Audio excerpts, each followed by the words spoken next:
جہاں تک خیبر پختونخوا میں گورنر راج کی سوال ہے، ویسے تو اس پہ کوئی باقاعدہ ڈسکشنز پاکستان پیپلز پارٹی یا مسلم لیگ کے درمیان تو نہیں ہوئے ہیں۔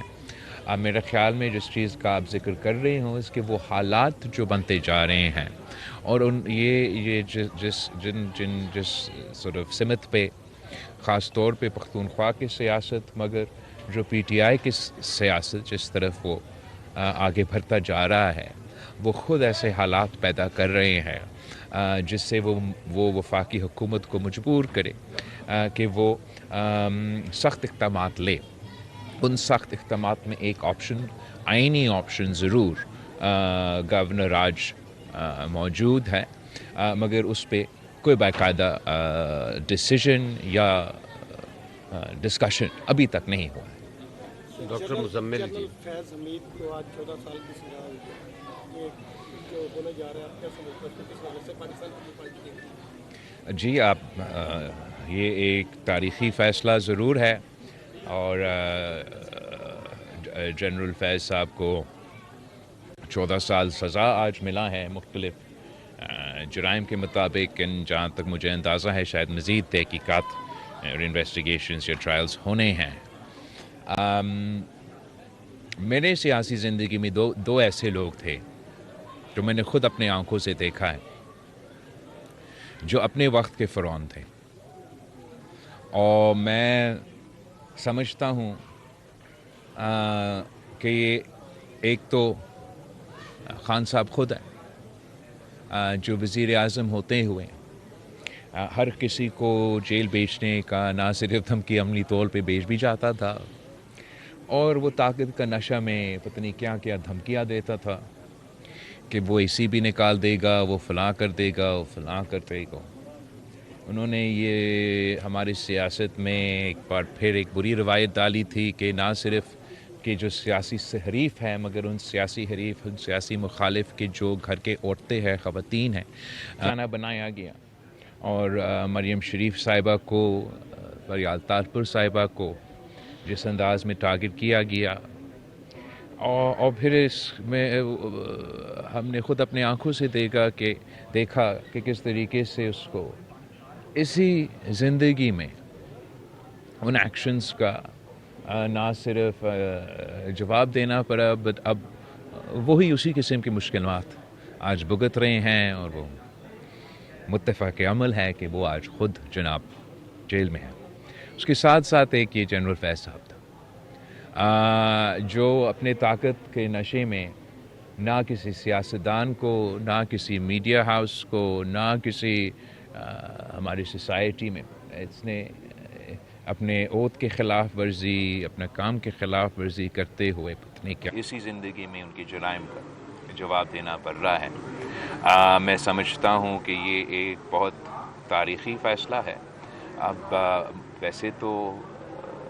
مکمل ڈیٹیلز مجھے موقع نہیں ملا نہ دیکھنے کے لیے نہ اس کا تفصیل پہ پتہ کرنے کے لیے۔ میرا خیال میں اب آگے اس کے لیے بھی اپیل کے اور ایسے فورمز موجود ہوں گے۔ اپنے طور پہ تاریخی فیصلہ ہے اور میں سمجھتا ہوں کہ سب کو توبہ بھی کرنا چاہیے اور اپنا زندگی کو ایسے گزارنا چاہیے، خاص طور پہ وہ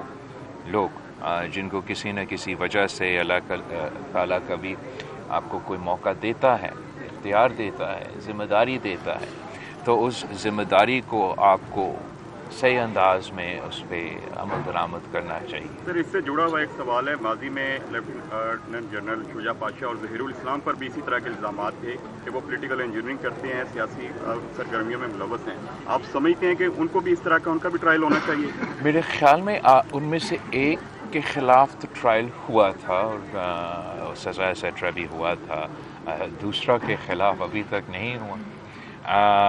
میں کسی انڈیویجول کے بارے میں یا کسی اسپیسیفک کیس کے بارے میں تبصرہ نہیں کرنا چاہوں گا، مگر میں سمجھتا ہوں کہ آج کا فیصلہ تاریخی ہے اور وہ ضرور ایسے راستے کھولیں گے۔ ایک تو ایک واضح پیغام بھیجیں کہ جس قسم کی مداخلت، جس قسم کی غیر ذمہ دارانہ کام جنرل فیض صاحب کر رہے تھے. امید یہ ہے اس فیصلے سے، اور اگر اس فیصلے سے پہ عمل درآمد ہوتا ہے کہ آگے جا کے ایک ایسا پیغام ہوگا کہ اس قسم کے غلطیاں مزید نہ کیا جائے. سر ایک چھوٹا سا ایک منٹ سر 27ویں ترمیم میں NFC وارڈ کو شکایت ہوا ہے نکلوائی ہے. اب دوبارہ بازگشت ہو رہی ہے کہ 28ویں ترمیم آ رہی ہے، اور 28ویں ترمیم میں نئے صوبے اور یہ NFC وارڈ کو دوبارہ کہا جا رہا ہے کہ آ رہے ہیں. اگر یہ 28ویں ترمیم آتی ہے اور دونوں چھکیں آتی ہیں، کیا آپ حمایت کریں گے؟ جہاں تک 27th امینڈمنٹ کی بات ہے، پاکستان پیپلز پارٹی سمجھتی ہیں کہ اس میں ہمارے لیے تو سب سے بڑا کامیابی یہ تھا کہ ہم نے جو چارٹر آف ڈیموکریسی میں وعدہ کیا تھا شہید محترمہ بینظیر بھٹو اور نواز شریف صاحب کے دستخط کے مطابق کہ ہم آئینی عدالت بنائیں گے، وہ آئینی عدالت بھی ہم نے بنایا. اس آئینی عدالت کو تمام صوبے کے برابر کا نمائندگی جو پاکستان پیپلز پارٹی کی بہت ہی پرانی مطالبہ تھا، اس کو بھی یقینی طور پہ عملی طور پہ ہم نے 27ویں ترمیم کے مطابق یہ آئینی عدالت کو تمام صوبوں کو برابری کا نمائندگی. اور یہ بھی ایک فخر کی بات ہے کہ جب سے سب سے پہلے جو اس آئینی عدالت کا سربراہ ہے، جو کانسٹیٹیوشنل کورٹ کا چیف جسٹس ہے، جنوبی پنجاب سے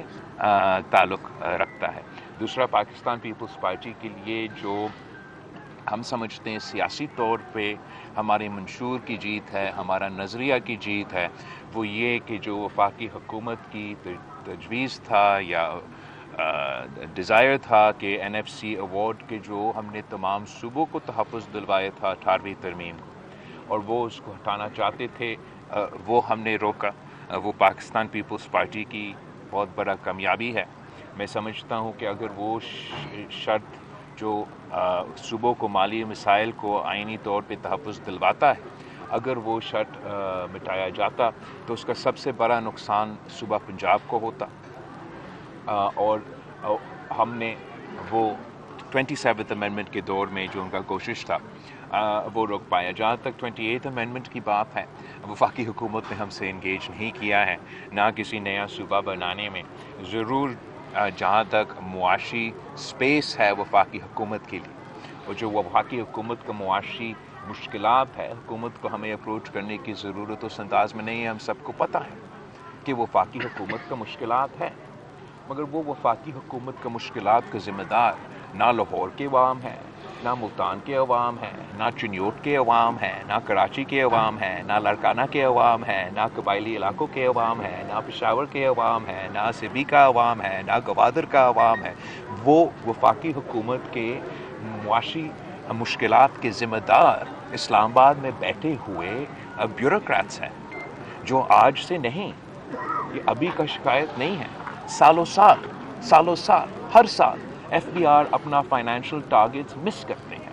تو یہ سوچ کہ FBR کی کمزوریاں، FBR کی غلطیاں کا بوجھ لاہور کے عوام کو اٹھانا چاہیے یا کسی اور صوبے کے عوام کو اٹھانا چاہیے، اس کا بالکل پاکستان پیپلز پارٹی مخالفت کر رہی ہے اور کرتی رہیں گی. مگر ہم چاہتے ہیں، ہم سمجھتے ہیں بطور محب وطن پاکستانی، بطور ایک وفاق پرست سیاسی جماعت، کہ ہمیں سب مل کے کوشش کرنا چاہیے کہ ہم وفاق کی جو مشکلات ہیں ان کو دور کیا جائے. اس کے لیے پاکستان پیپلز پارٹی کے چند تجویز ہیں، اور اپروپریٹ فورم پہ جیسے NFC ایوارڈ کے فورمز پہ اور حکومت کے ساتھ جو گفتگو ہوتے اس کے تھرو ہم اپنے تجویز دینا چاہیں گے، جس سے ہم سمجھتے ہیں کہ ہم صوبے کے اختیارات کم کیے بغیر، صوبے کے مالی ذمہ داریاں کم کیے بغیر، ہم سب مل کے وفاق کی یہ معاشی مشکلات دور کر سکتے ہیں، اور اس پہ انشاءاللہ تعالیٰ پاکستان پیپلز پارٹی کام کرتی رہے گی. اس وقت جو پولیٹیکل انسٹیبلٹی ہے، ابھی ہم دیکھ رہے ہیں کہ کوئی فورن ڈائریکٹ انویسٹمنٹ پاکستان میں نہیں آئی. کوئی فورن ڈائریکٹ انویسٹمنٹ پاکستان میں نہیں آئی، جبکہ ہم پرائم منسٹر کی ہر دوسری اسپیچ میں یہ سنتے ہیں کہ پاکستان کی معیشت جو ہے وہ ٹیک آف کرنے والی ہے. لیکن ایسا ہو نہیں پا رہا. پاکستان کے عوام آپ جگہ جگہ گئے ہیں، دیکھ رہا ہے کہ کس قدر مشکلات کا شکار ہے. کیا کب ایسا پاسبل ہوگا کہ پاکستان یہ معاشی اس وقت جو سچویشن چل رہی ہے اس سے باہر نکل سکے گا، اور ہماری جو ایکسپورٹس ہیں وہ کچھ بہتر ہوں گی، تاکہ عام لوگ جو ہیں ان کی کچھ زندگی بہتر ہو سکے؟ جہاں تک معاشی صورتحال ہے، عوام کے پاس معاشی مشکلات تو موجود ضرور ہیں،